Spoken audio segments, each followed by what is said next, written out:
Muy buenas chicos y chicas, bienvenidos al canal de Kep Senpai. Esta vez vamos a hablar de lo que dijo Rumiko Takahashi sobre Inuyasha y Kagome en la más reciente entrevista que tuvo para la Weekly.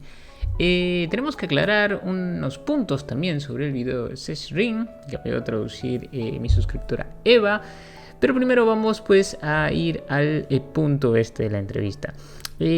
Vamos a ver sobre un problemita que hubo específicamente con el tema Sesh Rin en estos últimos días.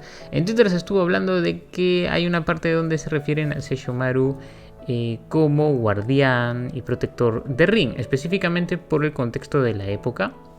Esa palabra encaja perfectamente para él. No ningún otro tipo de término como tutor, como figura paterna o todo eso. Eso queda descartado porque los términos en general son de que Sesshomaru vendría a ser el guardián y protector por el contexto de la época antigua. Así que eso es básicamente, chicos, una aclaración respecto a ese tema. El segundo tema que tiene que ver con las visitas que hacía Sesshomaru a Rin, específicamente Rumiko dice que Sesshomaru iba poco a visitar a Rin, por lo que se descarta esta teoría de los fans anti-Sesshomaru y anti-Rin, que dicen que pues Sesshomaru siempre presionó a Rin y estuvo pues ejerciendo, ¿no?, una presión para al final quedarse con ella. Como dijo Rumiko, Sesshomaru iba poco a ver a Rin porque estaban en un periodo de prueba en el cual pues ella tenía que decidir si se quedaba con los humanos o si se quedaba con Sesshomaru viviendo estas aventuras también con Yokai, ¿no? En ese punto, también agregando, Rumiko dijo que había dibujado las cosas de tal forma para que Sesshomaru pues guarde distancias con Rin, ¿ok? Hasta ahí espero que entiendan lo que está pasando. Todo eso estaba esclarecido en el video que hice del Sesh Rin. El problema aquí vino que hay una pregunta que mi amiga, mi traductora, cometió la pequeña falla de relacionar una pregunta de Inuyasha y Kagome con Sesshomaru y Rin, en la cual hablaba de la intensidad de sus sentimientos. Si bien es cierto que Sesshomaru y Rin deben tener sentimientos grandes, en esta ocasión la pregunta no era basada en ellos, sino que estaba basada más que nada en los pozos y cómo estaban conectados para Inuyasha y Kagome, y justamente de eso vamos a hablar en este video. Espero que quede aclarado esto y las disculpas del caso, y yo sí me disculpo cuando informo algo mal. Así que prefiero que la verdad sea revelada en este momento para que pues no tengan confusiones y mi más sincera disculpas nuevamente a todo el fandom. Ahora sí vamos a ver lo que le preguntaron a Rumiko sobre Inuyasha y Kagome, y que fue muy interesante a decir verdad porque permite un poquito sentir nostalgia sobre el final de Inuyasha. En una pregunta, por ejemplo, le dicen a Rumiko qué es lo que sintió la familia cuando Kagome decidió irse, ¿no?, al mundo de Inuyasha, el mundo antiguo. A lo que pues Rumiko dijo que en realidad pues la familia veía que no había nada que hacer en cuanto a que se vayan a oponer, debido a que en ese lugar existía Inuyasha, ¿no?, que era como una especie de personaje que la salvó en su momento, con el que vivió aventuras. Entonces es lindo saber que la familia no tenía ningún remordimiento con que se vaya ella y que elija su propio destino, debido a que también pues hemos visto en Hanyo, ¿no?, y Shihime, cuando las chicas llegan al presente, que ellos entienden muy bien las cosas, ¿no? Les resulta muy lindo ese factor, ¿no?, ese tiempo en el que Inuyasha y Kagome tenían aventuras y ellos estaban muy felices. En realidad la familia de Kagome es bien simpática en ese sentido. Ahora bien, había otra pregunta que justamente tenía que ver porque, teniendo otras opciones para quedarse en el presente, Kagome terminó regresando a la era Sengoku. Esta es una historia muy larga porque hay incluso entrevistas, hay incluso algunas declaraciones y cosas sobre la actriz de voz de Kagome y en unas conversaciones que tuvo con Rumiko Takahashi. En esta entrevista Rumiko responde que para ella, para Kagome, estar en un mundo en el que no existiese Inuyasha, ¿no?, le haría sentir que le falta algo en su vida. Y además piensa que sería demasiado cruel para Kagome vivir así después de todo lo que ocurrió, de toda la aventura que vimos en el manga y en el anime, ¿no? Y pues que ese sentimiento que queda después de ver la historia completa es que Kagome e Inuyasha fueran felices juntos, ¿no?, que viviesen juntos al final de las aventuras. Es creo que lo más llamativo para la mayoría, ¿no? La mayoría quería que estos dos se queden juntos. Por ahí algunas veces he leído algunos comentarios que dicen que no, que Kagome lo que tendría sentido es que se quede en su tiempo. Sin embargo, pues la misma Rumiko piensa que es algo cruel que Kagome se quede en un mundo donde no esté Inuyasha.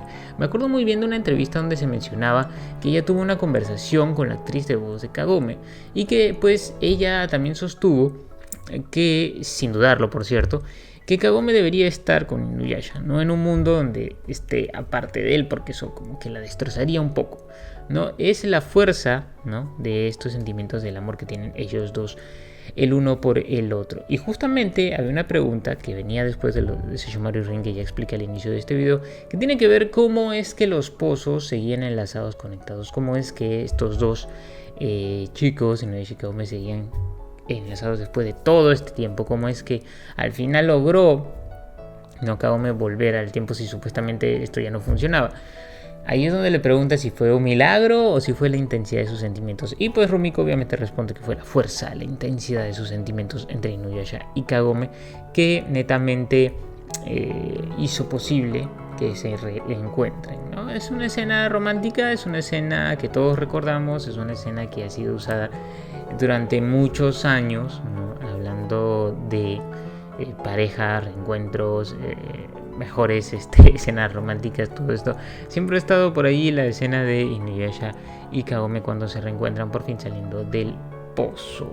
Y esto incluso ha sido utilizado también muchas veces en materiales por Sunrise. Entonces, esta entrevista también tiene una pregunta sobre el final de Inuyasha, donde se habla de si Rumiko, ¿no?, qué sentía cuando al final acabó de escribir y dibujar esta obra, a lo que Rumiko pues señala que ella tuvo una sensación de alivio, ¿no? Y yo con esto de sensación de alivio justamente siento que, como todo mangaka, la pobre tuvo que luchar muchas veces con la fecha límite de entregas, porque si tiene que dibujar hasta cierta fecha, tienes que presentar todo rápido, porque si no pues te pasas y tu jefe te está ahí presionando y no la pasas nada bien. Entonces pues tuvo una sensación de alivio al acabar esto, e incluso cuenta una anécdota con el editor, ¿no? Al editor tenía que presentarle esto obviamente en fechas tempranas, y pues ahí es donde tuvo que darle justamente eso, ¿no? Tuvo que, según lo que me cuentan acá, es entregar los bocetos finales, y que pues tuvo que hacer que no tuvo que hacer esperar mucho a su editor para darle estos dibujos y estos textos, ¿no? Y así es como esta entrevista de Rumiko ha causado muchas alegrías en los fans del Sesshomaru, porque se tiraron abajo esto de la presión del grooming, como mencionaba muchas veces. Y por el lado de Inuyasha y Kagome habla un poco más sobre, ¿no?, sobre ellos, sobre el final, sobre lo que representó, sobre que nunca, como otros mangakas a veces que mencionan que el final tal vez era distinto como lo habían planeado, no, acá es como que respetando y rindiéndole un pequeño tributito, ¿no?, a lo que fue, explicando también las decisiones de Kagome nuevamente y pasando pues más tiempos nostálgicos con lo que había pasado antes, hasta una anécdota por ahí graciosa. Y ya sabemos que también Rumiko había dicho cómo dibuja a sus protagonistas masculinos, ¿no?, que los dibuja súper guapos, porque en su época cuando era niña ya veía que habían protas guapos, entonces ella también quería hacer sus propios juzbandos bonitos, guapos para sus historias.